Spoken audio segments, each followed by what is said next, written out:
Guys একজন মোটা মানুষ আসছে, মোটা মোটা করে, তার নাম হলো এরশাদ। এরশাদ মোটা।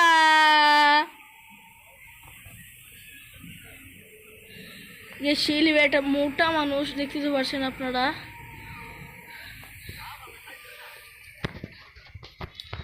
গাইস বেশি বেশি করে আপনারা লাইক কমেন্ট শেয়ার করবেন, এবং ভিডিওটাকে আমরা অনেক দিন ধরে ভিডিও করছি না, এই জন্য আমাদের সাবস্ক্রাইবটা কমে গেছে।